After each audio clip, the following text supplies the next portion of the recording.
हाँ, तो आप सब लोगों का स्वागत है आज की डिबेट में। आज का जो भी जिस वक्त नहीं बोल रहा हो वो अपना माइक म्यूट रख सकता है।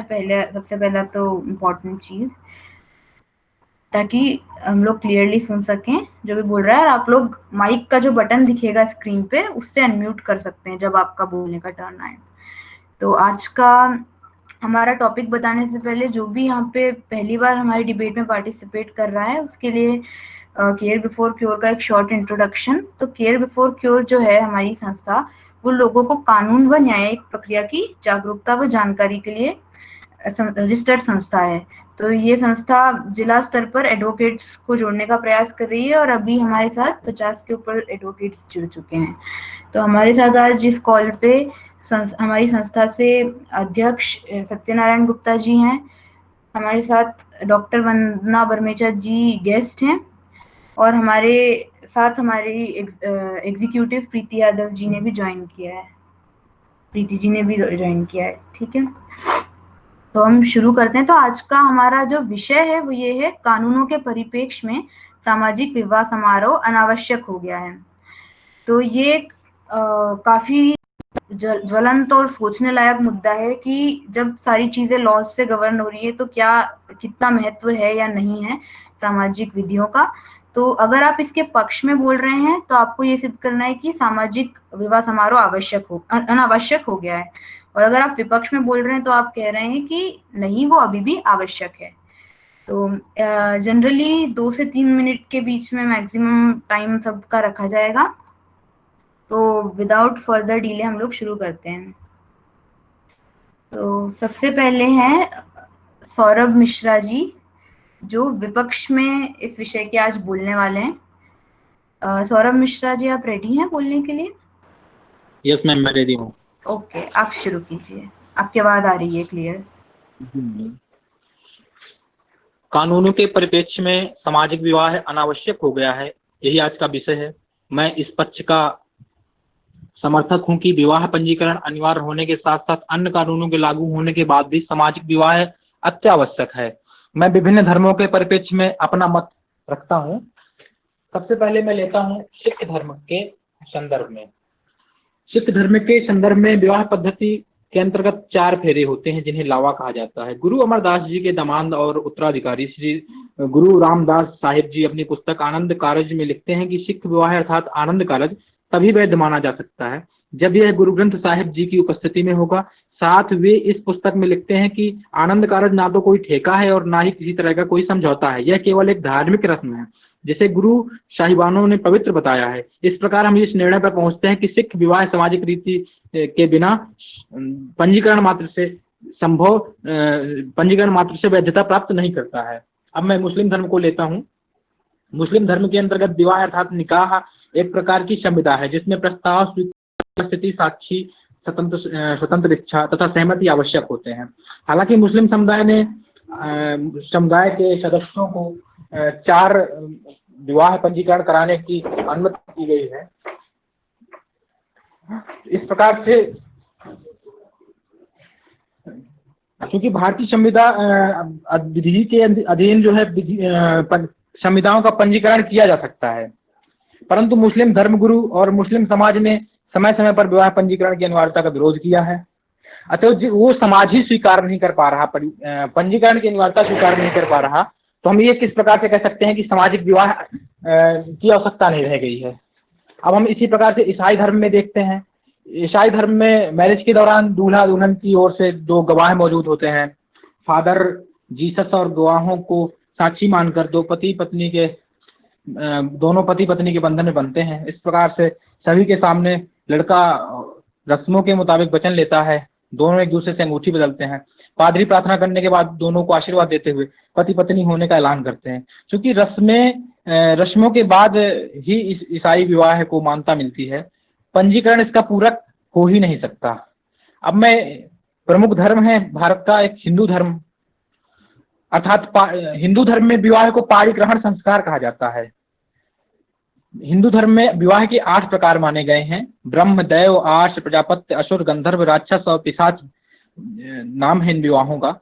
हिंदू धर्म में विवाह को 16 संस्कारों में से एक माना गया है। अग्नि को साक्षी मानकर वर वधु सात फेरे के रूप में 7 वचन लेते हैं, जिसमें वो जीवन भर एक दूसरे का निभाते हैं, एक दूसरे उन वचनों का पालन करते हैं और उन वचनों को निभाने का जो वचन है, जो शपथ है, वो अग्नि को साक्षी मानकर विवाह के समय लेते हैं। इस प्रकार हम इस निष्कर्ष पर पहुंचते हैं कि नागरिकों की विधिक सुविधा, सरकारी आंकड़ों के संचयन एवं अन्य विधिक बाध्यताओं के अनुपालन हेतु विवाह का पंजीकरण अनिवार्य कर दिए हैं। कई विवाह अधिनियम बना लिए हैं, लेकिन यह अधिनियम, यह कानून, यह विधि किसी भी प्रकार से किसी भी धर्म में सामाजिक विवाह की खत्म नहीं कर सकते, सामाजिक विवाह की आवश्यकता की पूर्ति नहीं कर सकते। यही मेरा पक्ष है। धन्यवाद धन्यवाद सौरभ जी, आपने काफी अच्छी शुरुआत करी इस डिबेट की। तो अब हमारे बीच में जो नेक्स्ट बोलने वाले हैं वो है चिंटू कुमार शर्मा जी। चिंटू कुमार जी, आप रेडी हैं बोलने के लिए? चिंटू कुमार जी भी विपक्ष की ओर से बोलेंगे। विपक्ष वाले को लेना बीच में।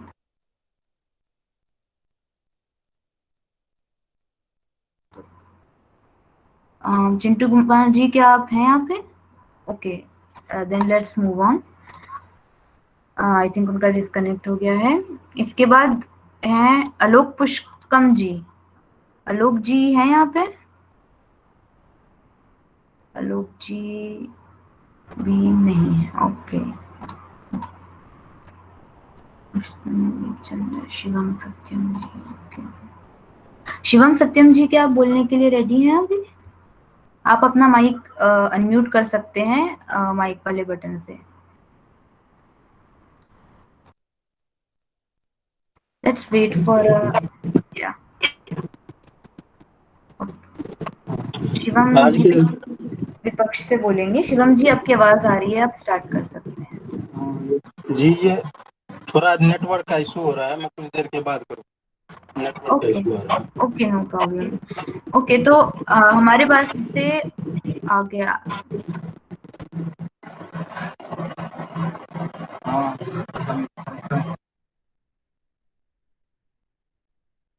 ठीक है, इसके बाद प्रीति शर्मा जी, क्या आप रेडी हैं बोलने के लिए? प्रीति जी, आप रेडी हैं बोलने के लिए? आप अगर बोलने के लिए रेडी हैं तो आप प्लीज अपना माइक अनम्यूट कर दीजिए। Yes ma'am, yes ma'am. Okay, Preeti ji ने भी विपक्ष से बोलने के लिए अपना नाम आगे दिया है। प्रीति जी, आपकी आवाज क्लियर आ रही है, आप स्टार्ट कर सकते हैं। Okay ma'am. Good evening all respective members.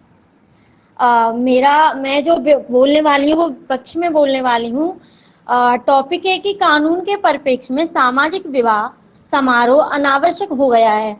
मेरा मत है कि नहीं, इसकी जरूरत है, क्योंकि सबसे पहले मैं ये बताना चाहती हूँ कि जो हिंदू विवाह है वो एक अभिसंस्कार है, ना कि एक संविदा। तो कोई भी चीज हमारे हिंदू धर्म से ऊपर नहीं हो सकती। हम उसको लीगल मैरिज का नाम दे रहे हैं जिस तरीके से, तो इसमें हम अपने संस्कारों, संस्कृति और वैदिक क्रियाओं को पीछे नहीं छोड़ सकते। कुछ वक्ताओं का कहना है कि अब ये अनावश्यक हो गया है, वो अब लीगल मैरिज को वैलिड ठहरा रहे हैं। ये गलत है। क्या हमारे हिंदू मैरिज एक्ट 1955 के अंतर्गत सेक्शन 5, सेक्शन 7 नहीं दे रखा? तो क्या वो एप्लीकेबल नहीं है? एप्लीकेबल है। तो क्या हम लीगल मैरिज को ही वैलिड कह रहे हैं? ऐसा नहीं है। हिंदू विवाह एक धार्मिक अनुष्ठान होता है जिससे according to Hindu marriage act under section 5 में जो कंडीशन दे रखी हैं वो सारी फुलफिल होती हैं। तो हमारे जो संस्कार के अनुसार अगर हमारा विवाह हम करा रहे हैं तो उससे क्या दिक्कत है? इसके अपोजिट जैसे स्पेशल मैरिज की बात कर रहे हैं, उसमें हम देखा जाए तो सेक्शन 5 में जो सपिंडास हैं, प्रोहिबिटेड डिग्री, उनका हम उल्लंघन ही कर रहे हैं एक तरीके से। तो यदि कोई बोले कि इसमें ये रहता है कि लीगल मैरिज इसलिए जरूरी है क्योंकि अब दहेज देना पड़ता है और आजकल सामाजिक विवाह में खर्च हो रहा है, तो आडंबरों को मत रचिए, खर्च कम करिए। लेकिन लीगल मैरिज को वैलिड ठहराने का कोई तत्व नहीं है, क्योंकि हम संस्कृति, अपने धर्म, अपनी वैदिक क्रियाओं से दूर जा रहे हैं। और धर्म से ज्यादा, धर्म से बढ़कर कोई चीज नहीं है। और ये जो हिंदू विवाह है एक संस्कार है, वो हिंदू धर्म का एक आवश्यक अंग है। इसमें ये बोला गया है कि 5 पुरुषार्थ होते हैं। तो अगर हम उसको हिंदू धर्म, हिंदू संस्कारों के अनुसार, हिंदू रीति के अनुसार, हिंदू संस्कृति के अनुसार नहीं करेंगे तो हमें कैसे पता चलेगा कि हमारा क्या पुरुषार्थ है, हमको क्या पूरा करना है, क्या हमारे वेद शास्त्रों में लिखा हुआ है, क्या इसकी इंपॉर्टेंस है। आजकल लीगल मैरिज हो रही है, उनमें तलाक के ज्यादा केसेस बढ़ रहे हैं। तो यही कहते हैं भाई कि अगर लड़की को जैसे दहेज दिया जा रहा है, अगर लीगल मैरिज है तो दहेज कम हो जाएगा। अगर दहेज का अगर आप कह भी रहे हैं तो वो एक गिफ्ट की तरह मानो उस दहेज को। और सेक्शन 14 कहता है हिंदू सक्सेशन एक्ट 1956 का कि जो भी लड़की को दिया जाएगा वो उस धन की पूर्ण स्वामिनी होगी। तो क्या हम लीगल मैरिज इसलिए वैलिड कर रहे हैं कि भाई आजकल ये जो समारोह हो रहा है, फालतू का आडंबर रच रहे हैं, उसको कम करिए, जो हिंदू विवाह की एक्चुअल में रीति रिवाज है उनको पूरा करिए। तो किसी भी तरीके से मुझे नहीं लगता है कि कानून के परिप्रेक्ष्य में अब सामाजिक विवाह अनावश्यक हो गया है। इसकी पूर्ण अभी भी आवश्यकता है, और तभी हिंदू संस्कृति जागृत रहेगी अगर हम इन अनुष्ठानों को, इन संस्कारों को आगे बढ़ाते रहेंगे। धन्यवाद। ओके, धन्यवाद प्रीति जी, आपने बहुत अच्छा बोला। इसके बाद हम आगे बढ़ते हैं। हमारे पास है रौनक अग्रवाल जी, जो कि पक्ष में बोलना चाहते हैं इस विषय के। तो रौनक अग्रवाल जी, आप अभी रेडी हैं बोलने के लिए? यस मैम, रेडी हूँ। ओके रौनक जी, आपकी आवाज आ रही है, आप स्टार्ट कर सकते हैं। यस मैम जी, मेरा आज का टॉपिक है कानून के परिप्रेक्ष्य में सामाजिक विवाह समारोह अनावश्यक हो गया है। तो मैं इसके पक्ष में बोलने जा रहा हूँ। आज के सामान्य स्थिति में किसी भी गृहस्थ के पास जाकर पूछिए कि क्या वह अपने बच्चों के ब्याह में या शादी में होने वाले अपेय को पसंद करते हैं, तो 100 में से 95 व्यक्तियों का यही उत्तर होगा कि इस अपव्ययता के कारण बच्चों के शादी जान के लिए जंजाल बने हुए हैं।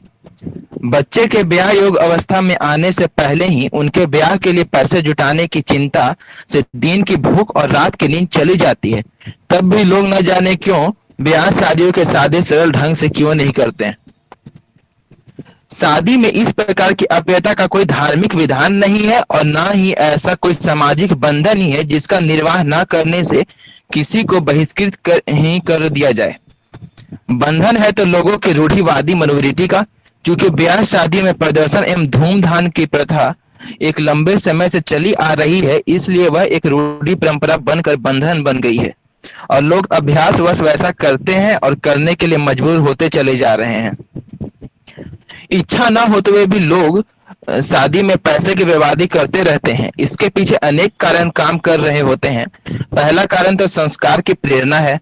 शादी के अवसर आते ही लोगों में अपव्ययता का एक जुनून, एक उन्माद सा जाग उठता है। तब उन्हें याद नहीं रहता कि वे क्या कर रहे हैं।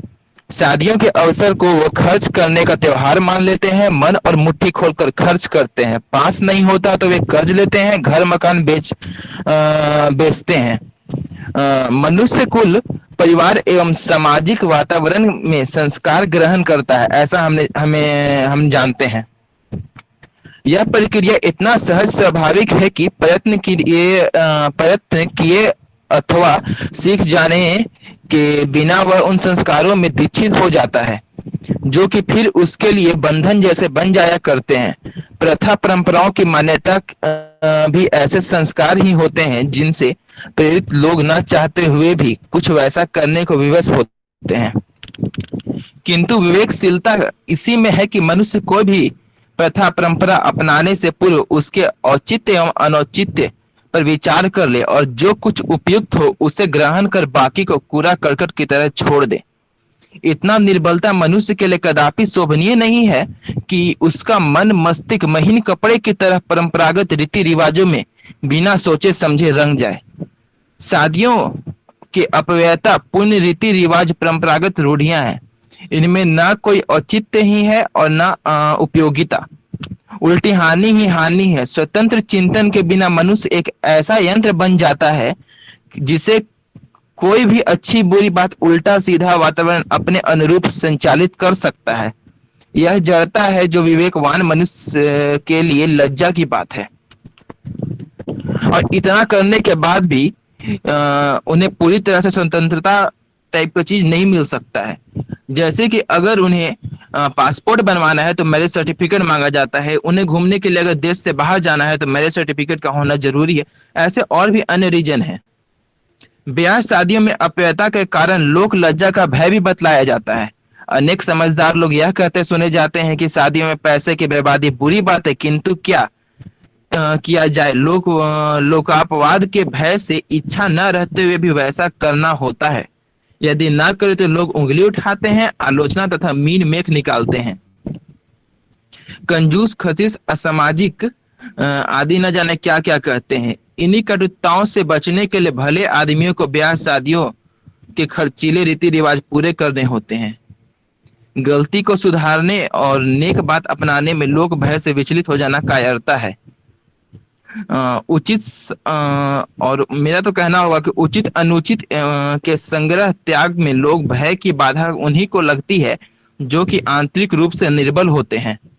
लोक भय का बहाना लेने वाले अधिकतर लोग ऐसे ही होते हैं जिनकी आदर्शों के प्रति पूर्ण निष्ठा होती है। हवा की चाल पर उड़ने वाले तिनकों की तरह जिधर अधिक लोग चल रहे होते हैं चल पड़ते हैं। इस प्रकार की अस्तित्व हीनता मनुष्यता के लिए कलंक की बात है। इसलिए मैं कहना चाहूंगा कि इतना खर्च ना करते हुए, ज्यादा सामाजिक समारोह ना करते हुए अगर लोग कानूनी मैरिज भी करें, कोर्ट मैरिज भी करें तो उसमें भी कोई दिक्कत नहीं, क्योंकि मैरिज तो मैरिज मतलब शादी तो दो दिल का रिश्ता होता है, दो परिवार का रिश्ता है जो कि खुशी खुशी भी निभाया जा सकता है, ना कि कर्ज लेकर, ना कि टेंशन लेकर। Thank you. थैंक यू रौनक जी, आपने भी बहुत अच्छा बोला। तो हम आगे बढ़ते हैं अब हमारे नेक्स्ट पार्टिसिपेंट के साथ। एकता मिश्रा जी, क्या आप रेडी हैं बोलने के लिए?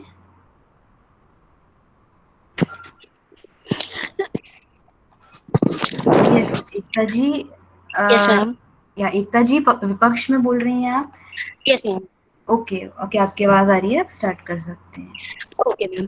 विवाह दो लोगों के बीच एक सामाजिक या धार्मिक मान्यता प्राप्त मिलन है जो उन लोगों के बीच, साथ ही उनके किसी भी परिणामी जैविक या दत्तक बच्चों या संबंधियों के बीच अधिकारों और दायित्वों को स्थापित करता है। विवाह न केवल सांस्कृतिक और धर्मों के बीच बल्कि किसी भी संस्कृति और धर्म के इतिहास में भी दुनिया भर में बदलती है। विवाह मानव समाज की अत्यंत महत्वपूर्ण प्रथा यह समाजशास्त्रीय संस्था है। आईपीसी का गठन 1860 में हुआ था। तब से लेकर आज तक समाज में अनगिनत परिवर्तन आ चुका है। वहीं सामाजिक दृष्टिकोण में भी बदलाव आया है। सामाजिक संबंध भी व्यक्ति प्रधान हो गए हैं। महिलाएं पहले से कहीं अधिक स्वतंत्र और आत्मनिर्भर हो गई हैं। वैवाहिक जोड़ों की परंपरागत भूमिकाओं में भी बदलाव आया है। विवाह संस्था की बजाय संबंध बन गए हैं, इसलिए ना तो लिव इन लव रिलेशनशिप पर किसी को आपत्ति है और ना ही तलाक या तलाक के बाद फिर से शादी पर। वक्त और आवश्यकताओं के अनुसार कानूनों में संभव संशोधन, समीक्षा और पुनर्गठन के साथ साथ उन्हें निरस्त करने की गुंजाइश भी होनी चाहिए। शादी का बजट भले ही कम हो, लेकिन अनुकरण भव्य शादियों का ही किया जाता है। लोग अपनी सामाजिक प्रतिष्ठा बढ़ाने के लिए शादियों पर बेतहाशा खर्च करने लगे हैं। शादियों पर जितना धन आजकल खर्च हो रहा है उसे धन या अन्न की बर्बादी ही माना जाना चाहिए। आज शिक्षित और मध्य वर्गीय परिवार भी ऐसा करने लगे हैं। भारत युवाओं का देश है, फिर भी वे दहेज लेकर शादियों में ज्यादा खर्च करते हैं। वैवाहिक संबंधों की पवित्रता तभी कायम रह सकेगी जब वह लालच और लोभ से मुक्त हो। इसके लिए समाज को बदलना बहुत जरूरी है। मैं युवाओं को आवाज दे रही हूँ कि वे जीवन में पश्चिम का अनुकरण तो करते हैं, लेकिन उसकी अच्छी बातों को ग्रहण नहीं कर रहे हैं। युवाओं को दहेज मुक्ति और सामाजिक विवाह में अनावश्यकताओं का अनुकरण करना चाहिए। अंत में मैं यही कहना चाहूंगी, कभी ना तो मिलेगी मंजिल, कभी ना तुमको मिलेगी मंजिल, सदा अंधेरों में कभी न मिलेगी तुमको मंजिल, सदा अंधेरों में रहोगे। अगर तुम बचाना चाहते हो मुल्क तो सारे रस्मों रिवाजों को बदलो, निजामों नौ से हर एक सतह पर समाज बदलो, समाज बदलो। Thank you. थैंक यू, आपने बहुत अच्छा बोला एकता जी। इसके बाद हमारे पास हैं दिशराज रावत जी, जो कि विपक्ष में बोलने वाले हैं। दिशराज जी, क्या आप यहाँ पे हैं? दिशराज जी, हेलो। हाँ, तो हाँ आप क्या बोलने के लिए रेडी हैं? हाँ हाँ, आपकी आवाज़ आ रही है, आप स्टार्ट कर सकते हैं। आप विपक्ष में बोल रहे हैं। जी, वैवाहिक समारोह की अनावश्यकता, इसके विपक्ष में मैं बोल रहा हूँ। आज तक के परिप्रेक्ष्य में हम ये देख सकते हैं या ये मान सकते हैं कि सामाजिक समारोह आवश्यक है। क्यों? क्योंकि मनुष्य एक सामाजिक प्राणी है और इस बात को कोई नकार नहीं सकता, न आप न मैं। और बड़े बड़े विद्वानों ने भी यही बात मानी है। अरस्तु ने भी कहा है कि मनुष्य एक सामाजिक प्राणी है। समाज, हमें समारोह को समझने से पहले थोड़ा समाज समझना पड़ेगा। समाज मनुष्यों का एक ऐसा समूह होता है जिसके सदस्य एकत्व व अपनत्व में बंधे होते हैं, जिसमें सहयोग देने वाले व्यक्ति एक दूसरे से संबंधित होते हैं। कई विद्वानों ने अपनी अपनी भाषा में समाज को परिभाषित किया है, जैसे Adam Smith, professor MacIver, doctor James आदि। समाज की अपनी एक संस्कृति होती है, चाहे वो कोई सा भी समाज हो। मानव समाज की संस्कृति में मनुष्य जीवन में होने वाले किसी भी बड़े परिवर्तन, चाहे वह सुख की अनुभूति कराता हो या दुख की, जीवन के हर बड़े परिवर्तन में मनुष्य जीवन में समारोह किया जाता है। जैसे मनुष्य के पैदा होने पर, शादी करने में और मृत्यु होने के बाद।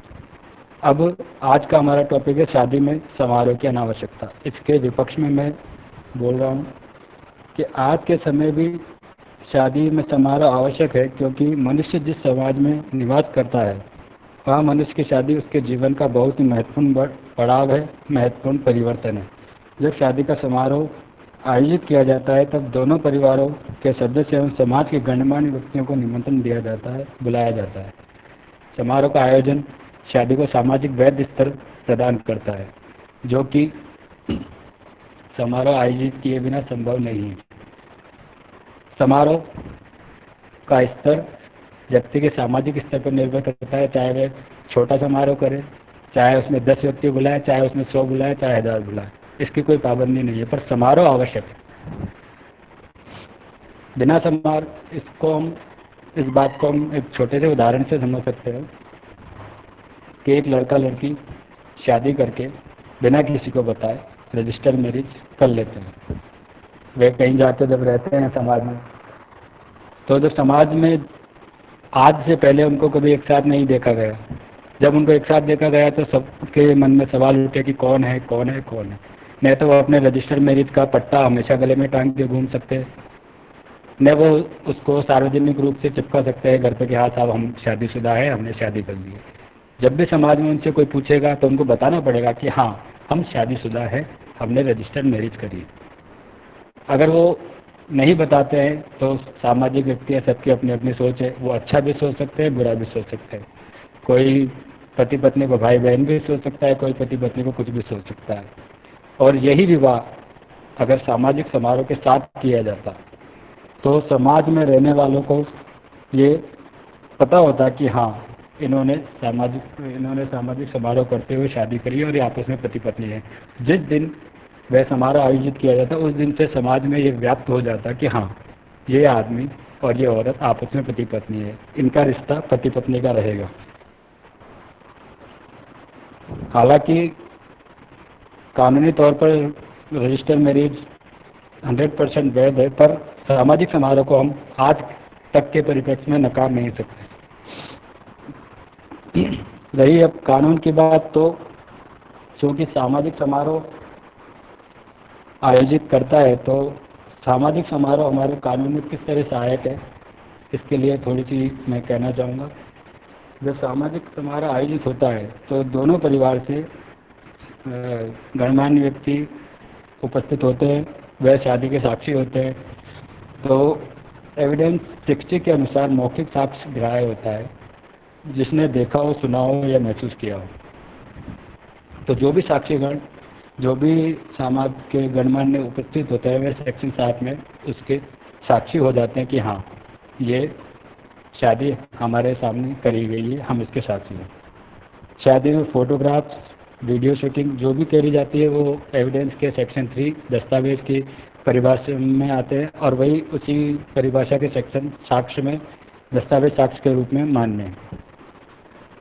एविडेंस 60, 62, 64 कहता है कि दस्तावेज हैं तो उन्हें प्राथमिक साक्ष्य के द्वारा साबित किया जाएगा और शादी की वीडियो शूटिंग, शादी के फोटोग्राफ ये प्राथमिक दस्तावेज है जब तक ये है, जब तक द्वितीय साक्ष्य की ग्राह्यता नहीं करी जाएगी।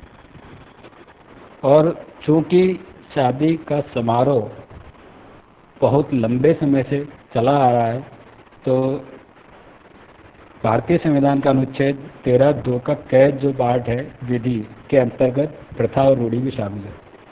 सामाजिक समारोह बहुत लंबे समय से हमारे समाज में व्याप्त है तो इसे हम प्रथा मान सकते हैं कि हाँ ये प्रथा है। तो कॉन्स्टिट्यूशन के अनुसार इसे विधि का बल है कि हाँ कोई सामाजिक विवाह समारोह में कोई सामाजिक विवाह हुआ है तो वह वैध है। शादी समारोह में उपस्थित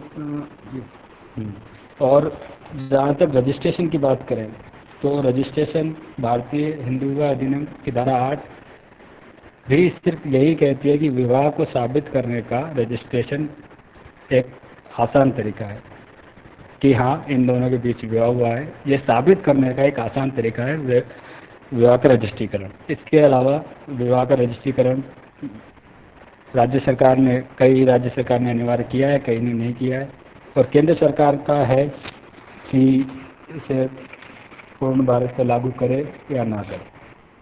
और एक बात मैं अभी अपने जो लेटेस्ट अभी चल रहा है कोरोना का, उसको लेके कहना चाहूँगा कि जब कोरोना स्टार्ट हुआ और अब तक किसी भी सरकार ने, चाहे वो केंद्र सरकार हो चाहे राज्य सरकार हो, किसी भी सरकार ने शादी के सामाजिक समारोह को बैन नहीं किया। सिर्फ जो स्टार्टिंग था उस समय के लिए सारे चीज़ें बंद थी, पर अब भी 50 लोग 100 लोगों की स्वीकृति है।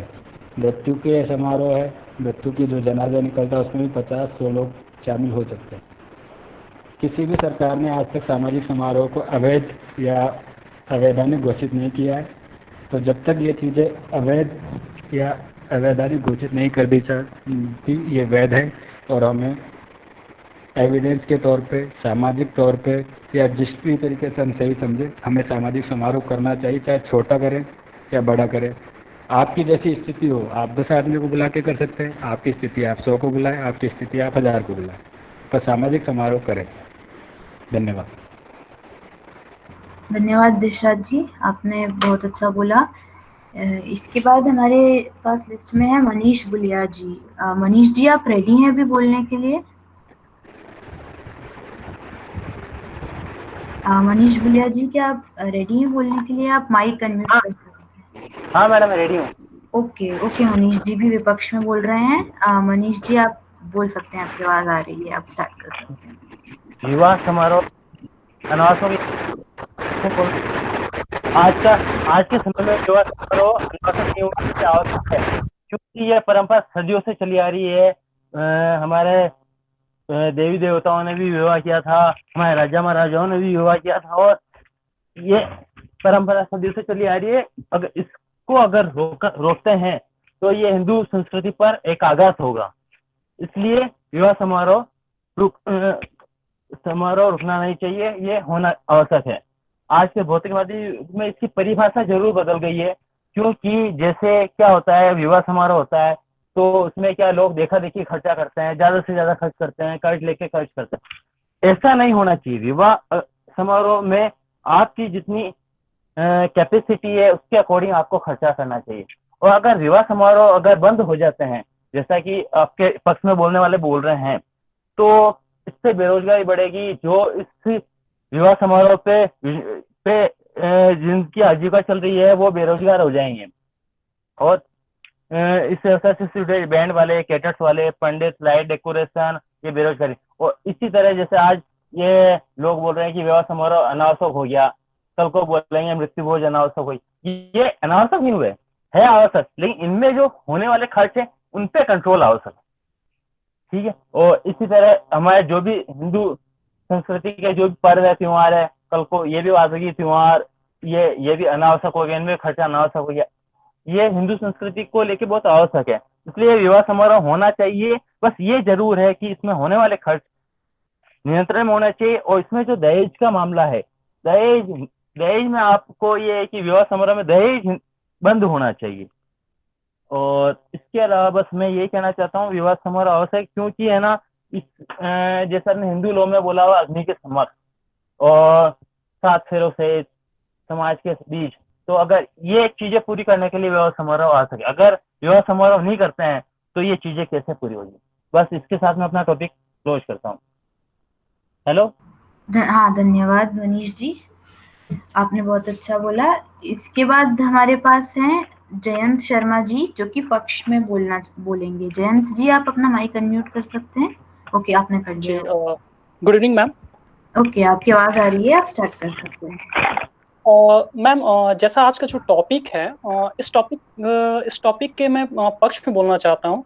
और मेरा मानना जो है कि आज के जो सामाजिक विवाह का जो आज टॉपिक है, इस पे मैं अपना ये मत रखना चाहता हूँ कि सामाजिक विवाह ऐसे अगर देखा जाए तो जितने भी सामाजिक विवाह मैंने अटेंड किया या जिन्होंने भी अटेंड किया है, उस पे एक छोटा सा ये देखा जाए कि उस पे जितना आदमी खर्चा करते हैं, ठीक है, जितना अपना सामर्थ्य जो है, सामर्थ्य से अधिक उसमें अपना पूंजी फंसाते हैं और उस पे फंसाने के बाद बहुत सारे खर्चा करते हैं, ठीक है। मैं इस पे ज्यादा तो नहीं बोलना चाहूंगा क्योंकि और भी जितने यहाँ मेंबर्स हैं वो सब बोल चुके हैं। बस एक पॉइंट मैं ये बोलना चाहूंगा कि इसमें जो अनावश्यक जो खर्चा होती है वो उसको उसे मैं सिर्फ पॉइंट आउट करना चाहता हूँ। और ये जो खर्चा जो है, खर्चा जो एक जो बाप जो होते हैं, जो अपनी बेटी को विदाई करते हैं, वो एक तरह से अगर देखा जाए इस पे, वो दहेज भी देते हैं।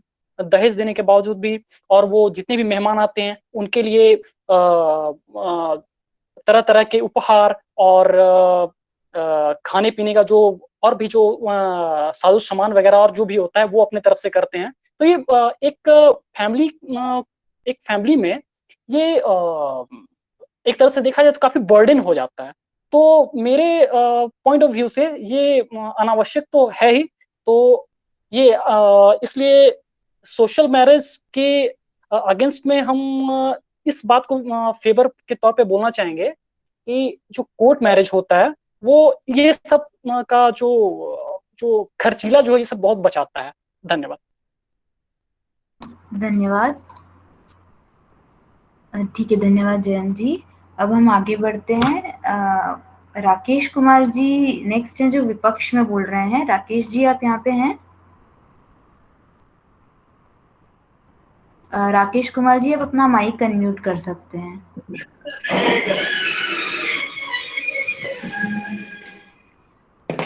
नमस्ते सभी मेंबर्स को।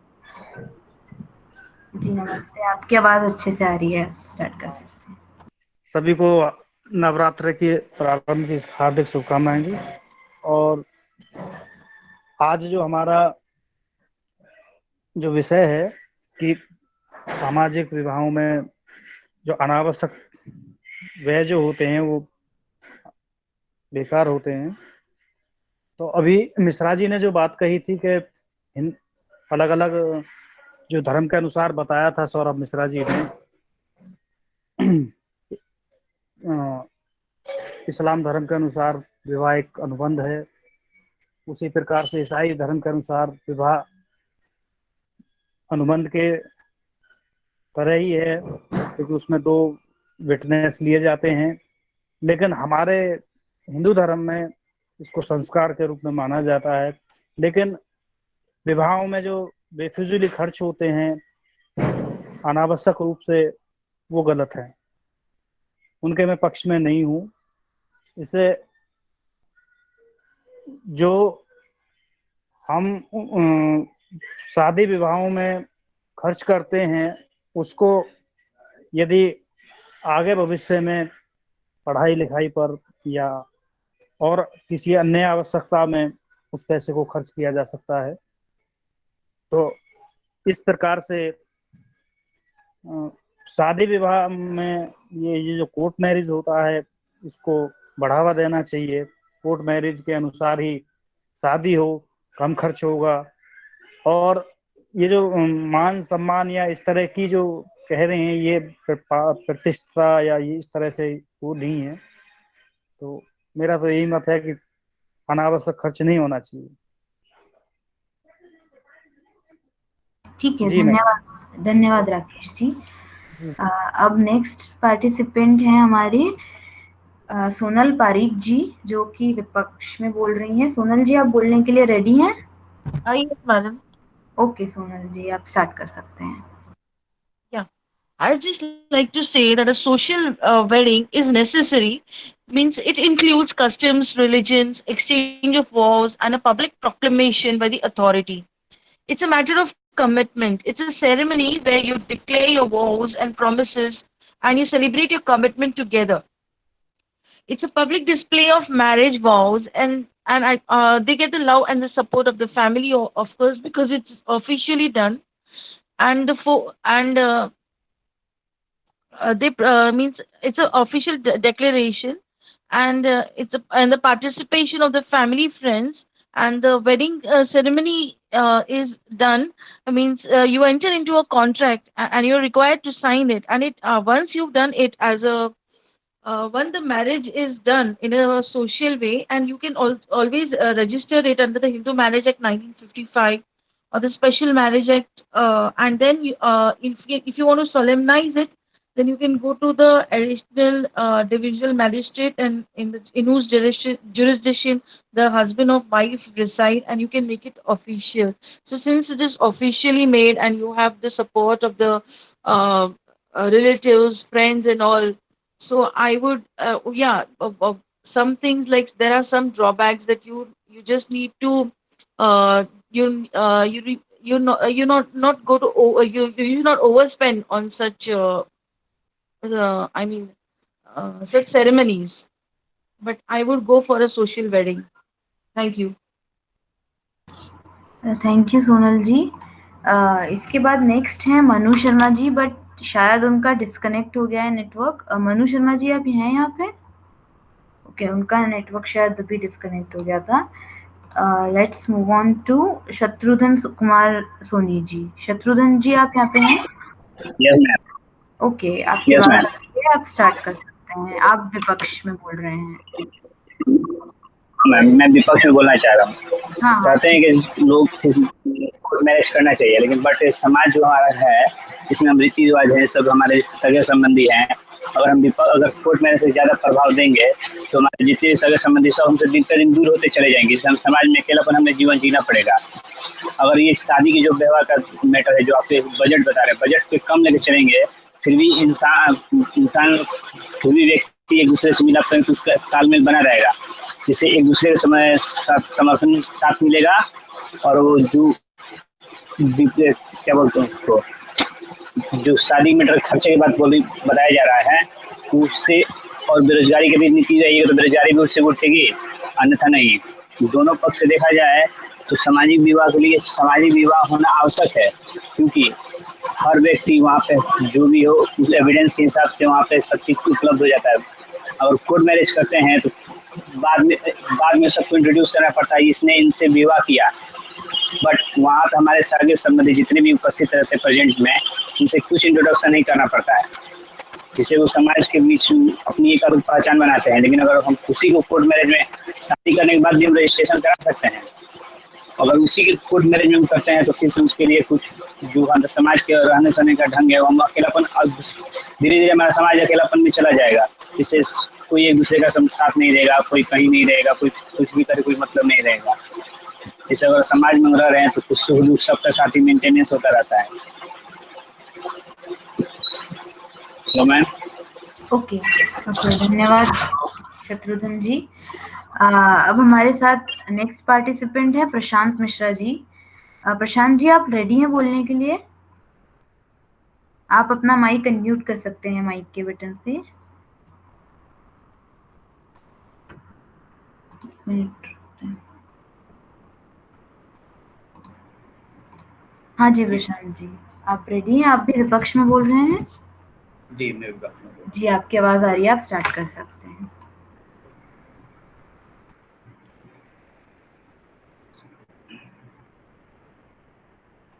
आज के डिबेट का विषय है कानूनों के परिप्रेक्ष्य में सामाजिक विवाह समारोह अनावश्यक हो गया है। मैं कहता हूँ बिल्कुल नहीं हुआ है। कैसे अनावश्यक हो गया है? अगर बंदिशों की बात की जाए तो बंदिशें तो दाह संस्कार में भी लगी, तो क्या दाह संस्कार और श्राद्ध कर्म आदि बंद हो गए? सब कुछ वैसे ही चल रहा है जैसे पहले चल रहा था।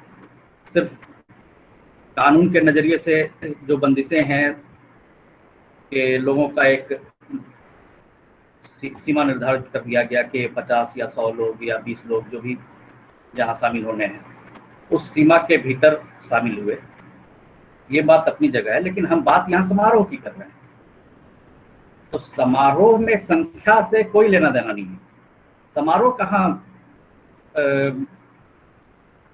उसका कुछ घट गया है समारोह का महत्व। हम जैसे पहले कर रहे थे वैसे ही ये सारे कर्म कर रहे हैं, चाहे वो दाह संस्कार हो या विवाह हो। और हमारा कहना है कि जैसे शादी विवाह है तो इसके वैवाहिक समारोह के दो महत्व को दो पहलुओं में देखा जाना चाहिए, सकारात्मक और नकारात्मक। सकारात्मक पहलू सामाजिक मान्यता के ख्याल से आपसी तालमेल, पारिवारिक एकता और महिलाओं को मिलने वाला सम्मान और उनके सशक्तिकरण को रजिस्टर्ड मैरिज और सामाजिक जो विवाह होता है उसके नज़रिए से देखना चाहिए। उसको इसे मैं सकारात्मक साइड में रखता हूँ। और नकारात्मक पहलू शादी विवाह को लेकर के एक स्टेटस सिंबल, स्टेटस का एक होड़ मचना, जिसके चलते अनावश्यक खर्चे होते हैं और दहेज आदि को भी बढ़ावा मिलता है। तो अगर ऐसे तो कितना भी बोला जाए, समाज में लोग खुद से सुधार लाने वाले हैं नहीं, तो कानून की बंदिश से ही सही। अभी तो अस्थायी तौर पर कुछ बंदिशें हैं, लेकिन मेरा तो कहना है कि परमानेंट ये बंदिश लग जानी चाहिए। तो कम से कम लाठी के जोर पर ही सही लोग सुधरेंगे और थोड़ा समारोह कीजिए। बिल्कुल समारोह पर तो प्रश्न चिन्ह उठता ही नहीं, लेकिन उसको आप कायदे से सकारात्मक तरीके से कीजिए, जिससे कि नकारात्मक पहलू जो समाज में हावी होने लगते हैं वो सारे चीज़ अंडर कंट्रोल रहें। और हमारा जैसे दशराज रावत जी भी बोले विपक्ष में, अच्छा बोले, और भी लोग बोले हैं, बहुत ज़्यादा इसलिए नहीं बोलना चाहूँगा। इन सप्तपदी ये सब चीज़ें जो है, ये सब तो मस्ट है हमारे संस्कार के हिसाब से, तो इसको तो हम छोड़ नहीं सकते। और ये सवाल भी नहीं उठ रहा है। वास्तव में समारोह अनावश्यक हो गया है, ये बात है। समारोह का सेंस दूसरा है। आप रीति रिवाज के लिए तो कोई मना नहीं कर रहा है, समारोह पर बंदिशें बहुत तरह की लगी हैं, बाजे गाजे और संख्या बल पर। तो वो चीज़ मेरे नज़रिए से ठीक है और इसको परमानेंट लग जाना चाहिए बंदिश, वरना लोग सुधरने वाले नहीं हैं। अब हम एक एग्जाम्पल दे रहे हैं। भारत में सड़कें जो हैं वो इस लायक नहीं है कि 800 से ऊपर की गाड़ी चल सके, 4 व्हीलर। लेकिन देखिए यहाँ कोई भी गाड़ी आ जाए, पैसों की तो कमी नहीं है, 1 करोड़ का कार आ जाए वो भी लेने वाले मिल जाएंगे। तो वहीं तो कोई लगाम होना चाहिए। बिना लाठी के, बिना डंडा के यहाँ मानने वाले हम लोग हैं नहीं। देख लीजिए अभी लॉकडाउन की स्थिति, थोड़ी सी छूट मिली है तो सड़कों पर देखिए लगता ही नहीं कि कोई महामारी फैली थी यहाँ। तो इसलिए ये मेरे समझ से तो सरकार भी मजबूरी में ये लॉकडाउन के कारण या जो भी ये बंदिशें लगाई हैं, लेकिन ये परमानेंट लग जाना चाहिए, कानून बन जाना चाहिए इसके लिए। और एक सीमा से ज़्यादा कोई भी खर्च ना करे। जो आज भी समाज में जो निचला तबका, गरीब तबका है, वो 100-50 आदमियों को लेकर के शादी विवाह कर लेता है, तो क्या उसकी वैलिडिटी शादी की कम हो जाती है? शादी का वैलिडिटी तो उसका वैसा ही है समाज में, और जो 5000 लोगों को बुलाते हैं उनका भी वैसा ही है। तो सिर्फ एक आडंबर और दिखावा, होड़ के चलते कितना पैसे की बर्बादी होती है, और आपस में एक होड़ मचता है, हम ये करेंगे, फलाने के यहाँ ऐसा हुआ था, हम ऐसा करेंगे। तो इससे कोई फायदा नहीं, इससे बहुत नकारात्मकता समाज में आती जा रही है। इन सबको छोड़ देना चाहिए। और अंत में हम यही कहेंगे कि जो हमारा मूल विषय है, कानून के परिप्रेक्ष्य में सामाजिक विवाह समारोह अनावश्यक हो गया है, तो नहीं, ये अनावश्यक बिल्कुल नहीं हुआ है, और ना ही कानून इसे समारोह पर कोई के लिए कोई प्रतिबंध नहीं है, इसलिए उसको हम मानते ही नहीं। ये सब्जेक्ट जो है बिल्कुल संख्या और बहुत तरह की चीज़ों पर अंकुश लगाया गया है, लेकिन समारोह अनावश्यक बिल्कुल नहीं। धन्यवाद धन्यवाद प्रशांत जी, आपने बहुत अच्छा बोला। अब हमारे पास नेक्स्ट हैं शिवम सत्यम जी। क्या आप अभी बोलने के लिए रेडी हैं?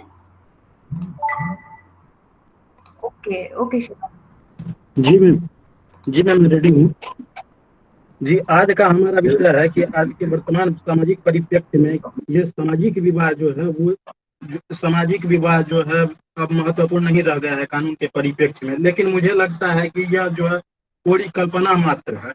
अभी भी वर्तमान में जो है ढेर सारी कानून बने हुए हैं जिसमें कि जो है बात की गई है, रूढ़ी की बात की गई है। जैसे कि उदाहरण के स्वरूप हम हिंदू मैरिज एक्ट जो है 1955 का, उसको ही लेते हैं, तो उसकी जो है उसके सेक्शन 3 के जो है क्लॉज 1A में लिखा हुआ है रूढ़ी और प्रथा के बारे में। पद ऐसे किसी भी नियम का संज्ञान कराते हैं जिसने दीर्घकाल तक निरंतर और एकरूपता से अनुपालित किए जाने के कारण किसी स्थानीय क्षेत्र, जनजाति, समुदाय, समूह या कुटुंब के हिंदुओं में विधि का बल अभी प्राप्त कर लिया, परंतु यह तब जबकि वह नियम निश्चित हो और अयुक्तिपूर्ण या लोक नीति के विरुद्ध न हो, तथा परंतु यह और भी कि ऐसे नियम की दशा में जो एक कुटुंब की ही लागू हो, उसकी निरंतरता उस कुटुंब द्वारा बंद न कर दी गई हो।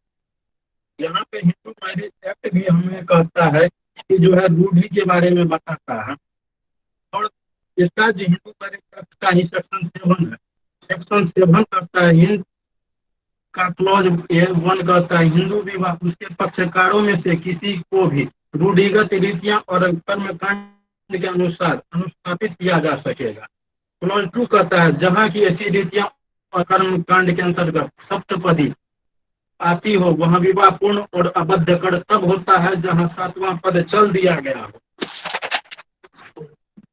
शारदा देवी बनाम कंचन प्रभा देवी AIR 1991 सुप्रीम कोर्ट द्वारा भी कहा गया है विवाह के कर्मकांडों के किए जाने का सबूत मान्य विवाह के लिए आवश्यक है। और दूसरी ओर भाऊराव बनाम स्टेट ऑफ महाराष्ट्र में भी सर्वोच्च न्यायालय द्वारा AIR 1965 में कहा गया है कि जहां सप्तपदी आवश्यक हो वहां सप्तपदी को हर हाल में पूरा किया जाना चाहिए। और यहाँ पे जो है कोई भी मैरिज एक्ट है तो उसमें जो है रूढ़ियों के बारे में कहा गया है, प्रथा के बारे में कहा गया है। यदि हम जो है सामाजिक विवाह करते हैं तो हमें जो है वो प्रथा क्या है, रूढ़ी क्या है, उसके बारे में हमें पता चलता है। आप जानते हैं कि यहाँ पे लॉ बना हुआ है तो सही से इन्फोर्स नहीं हो पा रहा है। वही जो हमारी पुरानी जो पीढ़ियां जो चली आती है, जो रूढ़ी है हमारी, उसे जो है इन्फोर्स कराया जाता है, हर हाल में उसे उसका इन्फोर्समेंट होता है।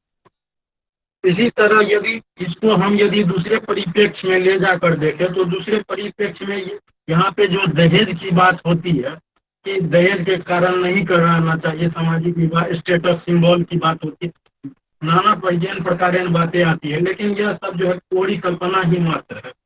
बताइए, इसमें भी स्त्री धन की बात की गई है, हिंदू मैरिज एक्ट में भी कहा गया है महिलाओं के लिए, और जितने भी इंस्टीट्यूट बनाए गए हैं, मुस्लिम मैरिज एक्ट है उसमें भी कहा गया है, उसमें भी महिलाओं के लिए जो है महिलाओं के लिए जो आता है तो उसमें स्त्री धन की बात की गई है। स्त्री धन जो आता है तो एक दाम्पत्य जीवन की स्थापना होती है विवाह के बाद, उसको सर्वाइवल कैसे मिलेगा, उसके लिए सर्वाइवल के लिए जो है उसमें दिया गया है कि वो जो है किस तरह से करेंगे, स्त्री धन उन्हें प्राप्त होगा। तो स्त्री धन के स्वरूप अपनी एक वो नई गृहस्थी चालू करेंगे। और दूसरी बात और यह है कि जो है वहाँ का जो समाज होता है वो ट्रेडिशन जो है, आप दूसरी लड़की दूसरे घर से अपने जो है पति के घर को आती है तो उसका ट्रेडिशन वहाँ पे क्या ट्रेडिशन है, क्या रूढ़ी है, क्या प्रथा है, वो यदि बंद हो जाएगा सामाजिक विवाह तो उसे कैसे पता चलेगा क्या रूढ़ी चलते हैं क्या नहीं है, उसकी सामाजिक मान्यता क्या है, तो उसे कोई स्वीकार ही नहीं करेगा। और दूसरी तरफ हम प्रोहिबिटेड डिग्री की बात होती है, कोई भी स्टेच्यूट उठाइए उसमें जो है रिलेशनशिप की बात होती है। प्रोहिबिटेड रिलेशनशिप की जहाँ तक बात होती है वहाँ हम देखते हैं जितना भी मैरिज जब तक सामाजिक विवाह नहीं होगा तब तक उसे कैसे पता चलेगा कि लड़की उसके प्रोहिबिटेड रिलेशनशिप में आती है कि नहीं आती है, किस सस्पेंड रिलेशन में आती है कि क्या है नहीं है, उसे तो कुछ पता ही नहीं चलेगा लड़के को। स्पेशल मैरिज एक्ट 1954 की जहाँ तक आप बात करते हैं तो स्पेशल मैरिज एक्ट 1954 के तरह से यदि भी देखा जाए तो उसमें भी प्रोहिबिटेड रिलेशनशिप की बात हुई है। उसमें भी बाकायदा यह कहा गया है कि आप जो है आप यदि जाइएगा तो आपको 3 विटनेस लगेंगे। 3 विटनेस मैरिज ऑफिसर के पास जाने के बाद सेक्शन 6 जो है उसका वो कहता है कि उसे पब्लिकेशन किया जाएगा, उसके जो है लड़की वाले और लड़के वाले के गार्जियन के पास भेजा जाएगा, पब्लिकेशन के लिए नोटिस जो है भेजा जाएगा, तब जाके जो है उन्हें पता चलेगा। वो अगर चाहें तो वो अगला सेक्शन जो है सेक्शन 7 है वो आके रिस्ट्रिक्शन इम्पोज भी करवा सकते हैं। इस तरह से यदि हम कहें तो स्पेशल मैरिज एक्ट भी जो है इसे तो रोक नहीं रहा है। सामाजिक विवाह समारोह को तो कोई रोक नहीं रहा। सामाजिक विवाह समारोह में जितने लोग आते हैं तो वो आते हैं, वर वधू सभी को आशीर्वाद देते हैं। जैसे हम देखते हैं कि अगले परिप्रेक्ष्य में यदि मान के चलिए किसी का जो है विवाह हो गया, स्पेशल मैरिज एक्ट से ही हो गया, तो उसे समाज जो है वैसे ही परित्यक्त की भांति देखता है। और वहाँ पे यदि डाइवोर्स की जब नौबत आती है तो वहाँ पे होता क्या है कि 6 महीने या साल भर का जो पीरियड दिया जाता है कि जिसमें साथ रहने के लिए, तो वो पीरियड में दोनों के बीच में जो है अनबन ही रहता है, वो सही से जो एडजस्ट नहीं कर पाते। जबकि जो है सामाजिक विवाह होता है तो वहाँ पे जो उनके रिश्तेदार आते हैं, जो समाज रहता है, वो ही जो है आके जो है वहाँ पे यदि उनके बीच में दोनों परिवार के बीच में अनबन होती है तो वो आके सेटलमेंट करवाते हैं। बाकायदा जो है यहाँ पे फैमिली में भी जो है सेटलमेंट का जो एक्ट आया हुआ है तो वो भी वही करता है। यहाँ पे आर्बिट्रेशन एंड कंसिलिएशन एक्ट 1996 का जो है तो उसमें भी वही बात की गई है। मीडिएशन पैनल बनाया गया है, मीडिएशन पैनल में भी जो है वही सब बातें होती है। उससे मीडिएशन वहाँ पे भी जोड़ के जो है सभी को जो है मीडिएशन पैनल में जाना पड़ता है। उसमें जो है खर्च भी बढ़ता है, परिवार के ऊपर आर्थिक तंगी भी आती है। लड़का वर पक्ष और वधू पक्ष दोनों पक्ष के ऊपर जो है दोनों पक्ष जो है उससे जूझते हैं, साथ ही साथ उनके परिवार वाले जूझते हैं, वो अलग होती है, वो अलग बात होती है। इस तरह वर्तमान परिप्रेक्ष्य को भी देखा जाए तो यह हम नहीं कह सकते हैं कि सामाजिक विवाह जो है आज के परिप्रेक्ष्य में जो है कहीं कोई इसकी मान्यता नहीं रह गई है। जबकि अभी भी जानते हैं आपकी सामाजिक विवाह जितना होता है उससे बहुत कम ही जो है अभी भी जो है कोर्ट में मैरिज होता है। कोर्ट में जो है मैरिज होता है उसका लीगली स्टेटस तो उसे मिल जाता है, लेकिन सोशली स्टेटस उसे कभी नहीं मिल पाता है। और दूसरी बात और हम यह कहना चाहेंगे कि सामाजिक विवाह जो है वो जो है परिवार को जोड़ के रखता है, परिवार को तोड़ के नहीं। आजकल जो न्यूक्लियर फैमिली बनाते जा रहा है वो सब इसी का कारण है। हम जाते हैं जाके जो है यहाँ पे जो होता है कि विवाह हो जाता है, कोर्ट में जो है मैरिज हो जाता है, उसमें पहले से लड़के और लड़की को एक दूसरे की कमी पता चलती है, उसके बाद दोनों में जो है अनबन होते रहता है। कोई सेटलमेंट करने के लिए नहीं रहता है जो दोनों पक्ष को समझाए, समझाने के बाद जो है उनका जो है फिर से सेटलमेंट कराए, गृहस्थी की पुनर्स्थापना करवाए, वो सब कहीं कुछ होता नहीं है। उल्टे धन की व्यय होती है, डोमेस्टिक वायलेंस होता है और नाना ये प्रकार केसेज की संख्या बढ़ती जाती है। आप जानते ही हैं हमारा जुडिशरी जो है ओवरबर्डन है, उसमें भी जो है यह जो आते रहता है यह और ओवरबर्डन बना रहता है, जिसके कारण कि जो हमारी जेन्युइन समस्याएं होती है उन जेन्युइन समस्याओं को कोर्ट नहीं सुन पाता है और बहुत सारे केसेज पेंडिंग पड़े रहते हैं। इसलिए सामाजिक विवाह होना चाहिए। जी धन्यवाद मैम। धन्यवाद शिवम जी। तो अभी शिवम जी का होने के बाद इस कॉल पे कोई और है जो बोलना चाहेगा इस विषय में, पक्ष या विपक्ष में, जिसका मैंने नाम ना लिया हो या जो रजिस्टर्ड ना हो और बोलना चाहता है कुछ? मैं 1 मिनट रुकती हूँ, अगर कोई इंटरेस्टेड हो तो प्लीज बता दीजिए।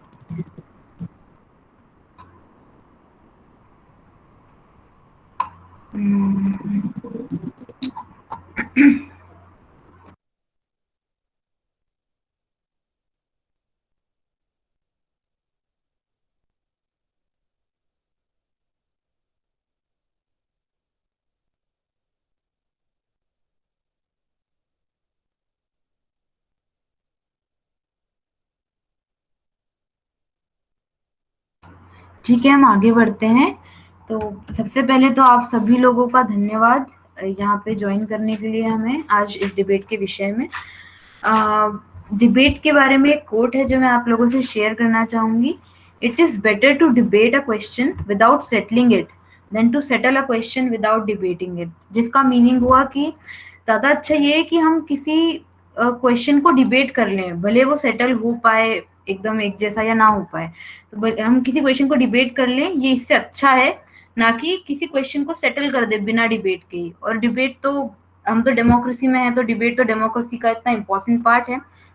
तो आज हो सकता है किसी चीज से कोई अग्री करता है, कोई नहीं करता है, बट जो हम डिबेट करने के लिए यहाँ पे इकट्ठे हुए हैं, तो that is to keep that spirit alive. तो आप लोगों को ज्वाइन करने के लिए अगेन बहुत बहुत धन्यवाद। हमारी एक नई, मैं एक और बात इससे पहले कि हम लीव करें बताना चाहूंगी कि हमारी वेबसाइट बनी है अभी carebeforeCureIndia.org। तो आप उस पर विजिट करें। आप अगर रजिस्टर करेंगे तो आपको हमारे सारे अपडेट्स मिलते रहेंगे। उस पर हमारे और प्रोग्राम्स के बारे में भी लिखा हुआ है अगर आपको अपडेट चाहिए तो आज का दिन हम यहीं समाप्त करते हैं। अगर आपको ये वीडियो पसंद आई हो तो लाइक करें, कमेंट करें और इस चैनल को सब्सक्राइब करना ना भूलें और ऐसी वीडियोस के लिए।